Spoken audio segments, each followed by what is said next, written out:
Hello and welcome. I'm Louise Watt and this is Correspondents, where we talk about the news and what's going on behind the news with reporters around the region.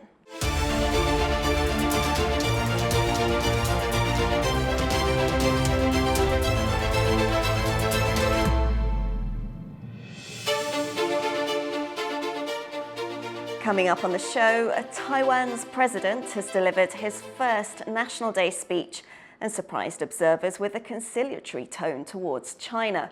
We'll discuss what made Ching-te pull back from his usual rhetoric. Plus, millions will head to the polls soon to vote for a US president.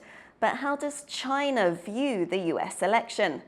And in our reporter's notebook, we'll delve into the Taiwan link to Lebanon's exploding pages and what Beijing will do to counter Washington's efforts to kick it out of global supply chains.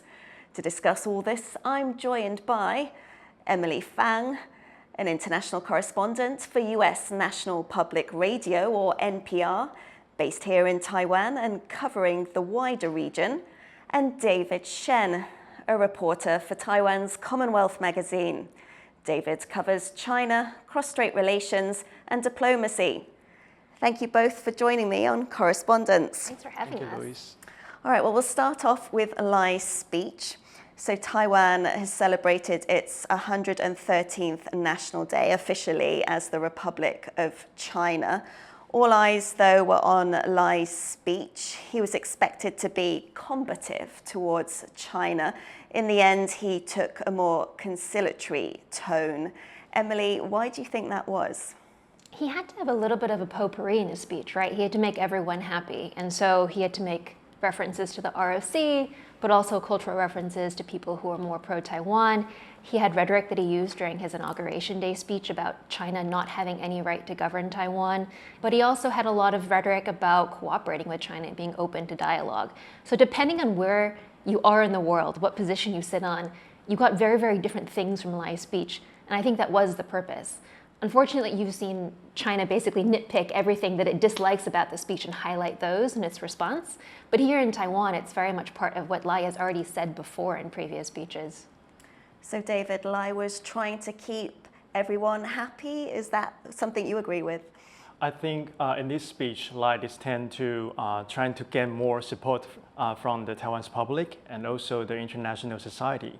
And because Lai Ching-te, unlike the former President Tsai Ing-wen, he didn't get the absolute majority in the election, and his party, the ruling party, DDP, also lost the control of the legislative yuan. So Lai would like to gain more support in Taiwan from the public.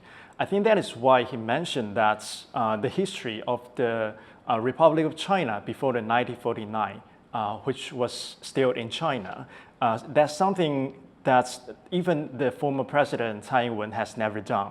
I believe he tried to unite the Taiwanese citizens with the different national identity through this approach. And for the international society, because Lai always been considered as a troublemaker or who will pro-Taiwan independence and cause the international society nervous. So I think that is why he encouraged China to be the mediator for the Russian and Ukraine war and also the Middle East conflict in his speech, and also show Taiwan's willingness to cooperate with China on the climate change issue, which was the US and international society concern.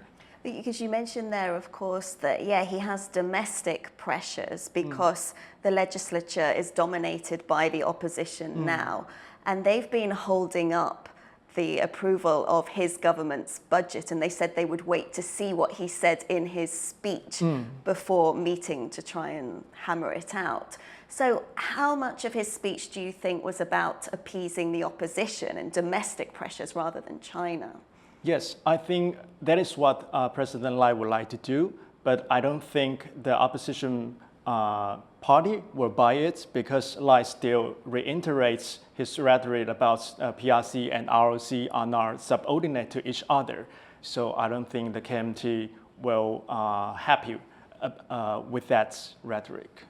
I also think that you've got to look at Lai's National Day speech together with the speeches he's been making over the last couple of weeks. In particular, the speech earlier in October, where he said, technically, the ROC has been in existence longer than the government of China, than communist rule in China. So if you want to use Beijing's rhetoric, technically, China belongs to the ROC. And I think Lai there is really leaning to the fact that he knows no matter what he says, Beijing is going to find something they dislike about his speech. And the opposition parties here in Taiwan will find something that they dislike about Lai's rhetoric. And he's basically trolling Beijing. He's using the same kind of rhetorical tactics to poke them in the eye without changing the status quo at all. But it's enormously popular here in Taiwan, and it's really fun to watch as a reporter. Well, he definitely, though, he did dial it back this time in the National Day speech, though. And I mean, Taiwanese officials have described it as holding an olive branch out to China. Despite that, I mean, you've both referred to China's reaction. The reaction was still strong. China's Taiwan Affairs Office said Lai is full of confrontational thinking, constantly provokes trouble, deliberately exacerbates tensions between the two sides of the strait, and seriously undermines peace and stability in the Taiwan Strait. And of course, China then went on to launch a military response, a new round of war games around Taiwan. So Emily, it seems like Beijing didn't get the message that this is an olive branch. Absolutely not. Unfortunately, it doesn't seem, again, that anything Lai says or anything the Taiwanese government does would appease Beijing. And in fact, what would make Beijing happy and sit down for talks with the Lai government would probably be things unacceptable to the voters of Taiwan. So David, do you see anything different in Beijing's response this time? Is there any correlation with what Lai says and Beijing's response, or had they already worked out had they already planned what their response was going to be before even Lai took to that podium? Yes, I think there's no surprise in Lai's speech from Beijing's perspective, because Lai still mentioned that what I mentioned, that ROC and PRC are not subordinate to each other, and PRC had no rights to represent Taiwan. And I think the biggest problem between Beijing and President Lai is their lack of the trustness. So Beijing won't change their mind toward President Lai just because one of the speech. I think that is the biggest problem we have to face right now. Is there any way, do you think, Emily, to chart a new path for Taiwan-China relations under President Lai? In a word, no. I mean, China would have to do something, right? So I think Taiwan's been wiggling around trying to figure out what the right diplomatic strategy is. It's now up to China to also put in that effort, and you don't see that kind of flexibility on China's side, unfortunately. All right, let's move on now to how China is viewing the US elections. You both cover China and were previously based there. Emily, would Beijing prefer to see a President Harris or a President Trump? I think that Beijing is ambivalent. As far as we can tell, of course, we don't get a lot of insight into what goes on in Zhongnanhai, the capital, where all the political leaders live and work in Beijing. But no matter who wins, there is going to be a China hawk in the White House next year. If it's Harris and Walz, they've shown themselves to be a continuation of Biden's policies on China. And Biden, in many ways, was continuing the policies of former President Trump. If former President Trump becomes president again, I think we know kind of what we're going to get, because he initiated many of these very tough policies on China. So I think if you're sitting in Beijing, either candidate is not good news for your domestic policies. I think it becomes a question of who they think they can work best with. And in some ways, they might feel like they have a little bit more continuity with Harris and Walz, both of whom have traveled there in a private and public capacity, whereas Trump is seen as much more unpredictable. But in that unpredictability, perhaps you can find some way to manipulate his behavior. So I really think it's a coin toss. I think that they see the US election as destabilizing for US-China ties, no matter who wins. David, are there any clues as to how Beijing is viewing this election and the two candidates? Actually, I agree with Emily. I don't think Beijing see the big difference between these two candidates. Yeah, because no matter who will take office, I don't think the China and American relation will shift dramatically. And also, I think one of the things we can notice is that the Chinese President Xi Jinping, he has had his remark on their National Day's address, he also mentioned that the China will experience the obstacle and challenge in the future, in the foreseeable years. So I think that is, he tried to indict that the international society will not friendly to China. Obviously, Beijing, you don't get to hear, as you say, what they're talking about in Zhongnanhai. But sometimes you can get clues from what academics say. Is there anything that's being talked about in academic circles, David, that gives us a little more of a clue as to what the leadership is thinking?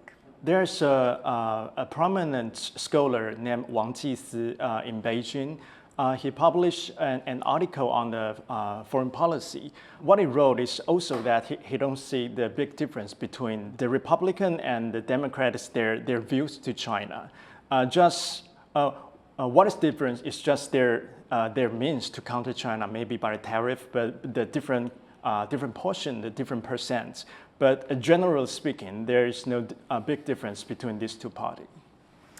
Yes, I mean, as you've both said, the tariffs, because the Biden administration actually carried on the tariffs that Trump had from his first presidency, and then they even put on new tariffs. We've seen 100% tariffs on electric vehicles, the Chinese content that goes into them most recently. So Kamala Harris was part of that administration. She doesn't seem to say as much on China as Trump says at his rallies. He's always talking about, I'm going to steal jobs back from China. I'm going to put on more tariffs. Emily, what do you think Kamala Harris would do on China? Would she simply just follow Biden's approach? She hasn't said much about China. So if we're going to take her words at face value, we actually don't really know. But she has said that she's going to continue much of what President Biden has done on foreign policy. So I think you talked about EV tariffs of 100%, even though the US was not importing any electric vehicles from China. That'll remain in place. The existing tariffs will likely remain in place. And this strategic competition, as the State Department in the US is calling it, is almost certainly going to continue with China, especially vis-a-vis technology. So things like semiconductors and EV batteries and things like that. And how is the Chinese state media reporting this election? You know, sometimes they go big on things that happen in Western democracies, often not elections though. David, how are they reporting this election? What impressed me the most is when the former President Donald Trump experienced the 2 times assassination attempts. The Chinese media reported largely, and it's also make the audience feel that the democratic system is kind of chaos. Yeah, and probably make some of the people in China even more questioned about the democratic society. Yes. Are they going big on it in China, do you think, Emily, given that it's US election, it's quite a pivotal election? There's a lot of coverage, but I think that the coverage is very quiet on whether or not they'd prefer a candidate. And as David pointed out, a lot of the coverage is often highlighting just how messy and uncertain the election is, rather than putting weight on who they think is going to win, who's up, who's down. That's not the focus of the coverage. And what insights are you getting, David, on how the Chinese public are viewing this election? When we look on the social media in China, like Weibo and Weixin, I found some of the interesting things is the netizen in China, they really focus on what the role the Elon Musk play, because the Elon Musk, the CEO of the Tesla, he also enjoyed the huge interest in China, and also have the friendly relationship with Beijing. So some netizens just trying to figure out will Elon Musk will play any role like the mediator between China and America in the future if the Donald Trump get elected. I think it's quite interesting for me. All right, well, thank you for that discussion on the US election from the point of view of China. Let's take a quick break now. You're watching Correspondents on TaiwanPlus. Next up, we'll be delving into Emily and David's reporting on exploding pagers and how China can fight back against attempts to cut it out of supply chains. Stay tuned.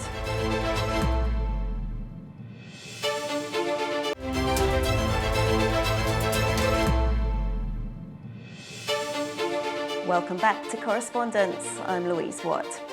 Taiwan was unexpectedly in the news after thousands of pages exploded in Lebanon in September.